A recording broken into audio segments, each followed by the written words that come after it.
This video is about how to make a budget. One of the best things you can do for yourself when it comes to money management is understanding just your financial situation. Looking over everything that's coming in, going out, knowing what's up, and then you can figure out what to do about it. The three main areas you need to pay attention to when kind of assessing your entire financial situation are your income, your expenses, and your overall savings or profit, depending on if you're thinking about it more of a business or your own personal. And you can really go into each of these categories and break it down further. But those are generally the three most important categories when it comes to analyzing your finances and figuring out what your situation is before you can really move on to anything else. Without those things, you don't have a solid foundation to work on. Because if you don't really know your financial situation, it's kind of hard to figure out what the next steps are. And I'm all about trying to make each step small and easy to manage, so that way the next one seems easier, because money can seem so big and hard to deal with if it's not broken down into smaller steps that are kind of easier to tackle. Money can be really stressful if you don't do that. The earlier you can make a habit of keeping track of your finances and understanding those three categories, the easier it'll be way down the line when you have a lot more to deal with. Making a budget is even more useful when you're on a lower income, because every dollar makes up that much more a percentage of your overall income and net worth. And so $1 saved or budgeted for at $20,000 a year is way more. It's 5 times more than someone who's earning $100,000 a year. So it's a lot harder to actually increase your percentages the more money you make, because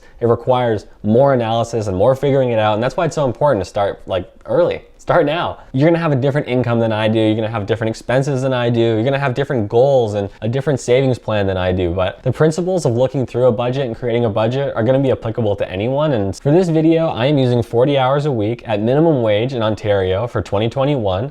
And I'll be doing it my situation, so the kind of expenses that a young dude in Toronto is gonna have living alone. For this budget, I'm gonna be using Google Sheets. It's the same as Numbers or Excel. It's just a number processing thing that helps you figure out numbers and spreadsheets. And if you have access to YouTube, like watching this video, then you've got access to Google Sheets. So I think it's the most readily available program for most people. And if you want to use an app or some kind of software later on, you can export all your data from Google Sheets into whatever you want. I want to make a video in the future when it comes to these apps and programs that you can use, because a lot of them seem really cool and fun and make budgeting maybe a bit more interesting or easy.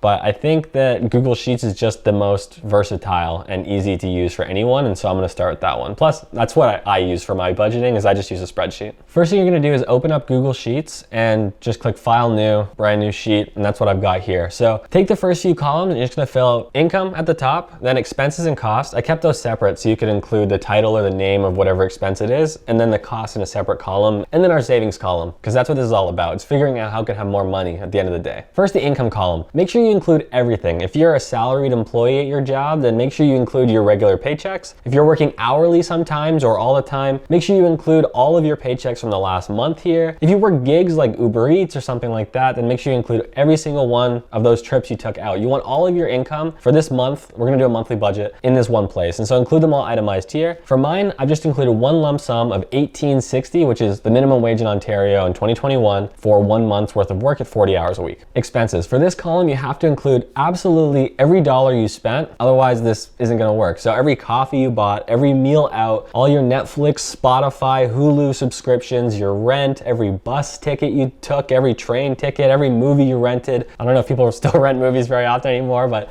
literally every dollar you spent, you have to put it in here. So I've got all of my expenses and costs here, I've got my income, and now it's time to kind of add it up. What's cool about Google Sheets, and really you can use any of these, Excel or Numbers or whatever, is you can insert functions, which are basically formulas like 1 + 1 = 2 or whatever, but you can do that for different columns. And so what I'm gonna do here, I'm gonna click on this row 16 at the bottom of the income column, and I'm gonna insert a function, and there's one at the top here that just says sum, and then you can click on anything you wanna add up. Now I'm gonna do the same thing for my expenses. So I wanna add them up right here, right next to it. I'm going to insert a function, the sum, and I'm gonna click this bottom one and then shift click the rest of them to include the whole sum there at the bottom. And so we can see the total of my expenses for this month here and the total of my income right here. And then what I can do here is under savings at the very bottom, I'm gonna do the same thing. I'm gonna go insert, function, sum, and then I'm gonna add together these two, my income and my expenses, and then click enter. What you wanna make sure you do as well is for all of your costs, put a negative beside it, because these are money going out the door. This is minus to your money. Income plus $18.60 for me, and then minus $18.76 with a total savings of minus $16.46.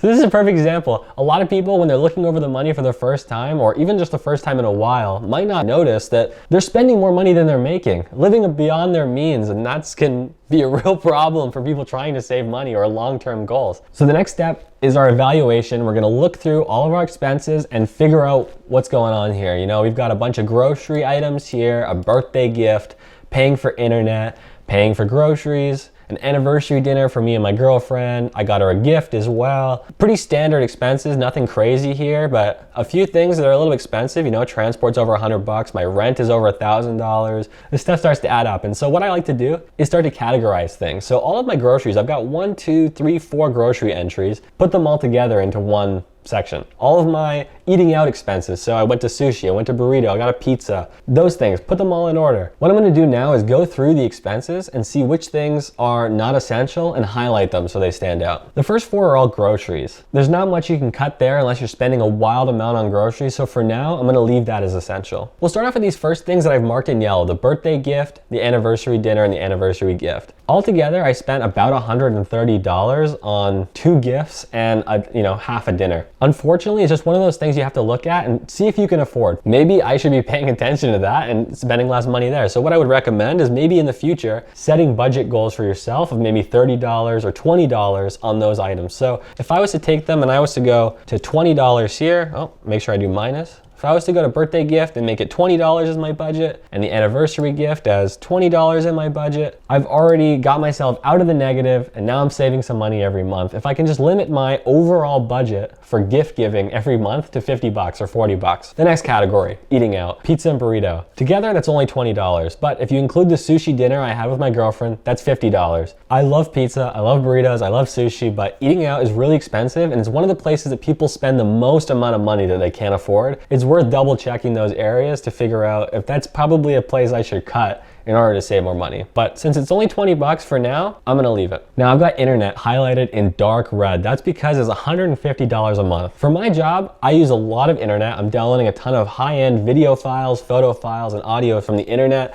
and from different databases. And so even the $150 package, which is the most amount, is too slow to handle half the requests that I'm working on. And so if it wasn't for my job, I definitely would not have the $150 package. But let's say for this example, that I'm working a normal job that doesn't require crazy amounts of internet. I could definitely pare this down. So I changed internet to $80 a month, and now our savings are $100 a month. So we went from negative $16 a month to $100. That's an infinite percentage of growth.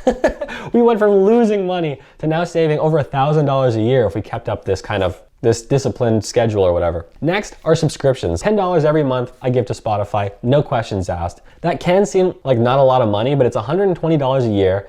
Is it worth it? For me, 100% yes. I'm not getting rid of Spotify. And there's some things that are gonna be on your budget that you realize you're spending money on that, no, I'm not getting rid of those. I need those. Do I need music in my life? Absolutely, I'm keeping Spotify. Sorry, budget. Those are mostly easy things to kind of add and subtract from your budget. Eating out and some of those subscription packages, those are on the easier end to cut out of your life. But the places you're gonna save the most amount of money are in your housing and your transportation. So we'll start with transportation. I pay $124.99 every month for the transit pass of my city in Toronto. But I realized I don't actually use $124.99 or whatever the cost is worth of transit every single month. If I tracked how much money I was spending on each visit at the normal rate, it's actually a lot less than this. And so for me at $124.99, I can probably get that down to $100. Right now during the pandemic, I'm actually not really traveling at all. And so it's closer to $5 a month on transportation, which is nothing. If I was driving a car and paying $300 a month in car payments, plus insurance, plus gas, or whatever it ends up being, paring down to even just the most expensive bus pass at $150 a month is saving you hundreds of dollars a month. And you can really see how that starts to add up. And if I take away this down to zero, because I'm not traveling during the pandemic, I can account for an extra $100 into my savings every month. Housing is one of the hardest elements of a budget to change because just picking up and moving is a hassle, it's hard, it can be expensive, and calling up your friends means ordering them pizza and beer after it's all done. And so nobody wants to move and it's not the easiest solution to save money, but my current place is $1,250 every single month that I'm paying in rent. If I was to go back to an old situation I was living in where I had one roommate, I was only paying $900 a month. And I have some friends that live with 2, 3, 4 roommates, and they're paying closer to $500, $600 a month. So depending on your comfort level and your situation, and you really want to save some more money, that can be a huge way. Transportation and housing are some of the biggest ways to save money. So if I cut down my rent to $900 a month like it used to be, that brings our total savings every month to $577.86. That's almost $600 a month, more money than we were saving before. We weren't even saving money before, we were just building up debt. But now we're saving almost $600 a month. If you translate out for a whole year, that's almost $7,000 a year. Keep that going with interest and investments and you're rocking and rolling. You've kind of looked at your income, your expenses, you figured out how much you could possibly save. Maybe all of these cuts are not reasonable, but you can incorporate some of them and hopefully get yourself into a better situation. Now what do? Well, it's easy to set a 1 month goal. You know, this was my expenses for the month of March. Now we're going into April. Can I just try and get closer to this savings amount by making some of those changes that I discovered in my kind of overview of my finances? Then you can extend that to 3 months. In 3 months, can I save $1,500, which is not even making all the cuts that I suggested in this? In 6 months, can I be saving $3,000? It seems like a ton of money, but if you look through all your expenses and figure it out, you know, everyone's situation is different. You might not be in those same numbers, you might be way more, you might be way less, but it's looking into your situation and figuring out what you can do to change it. So try making your own budget and let me know if there's anything I missed.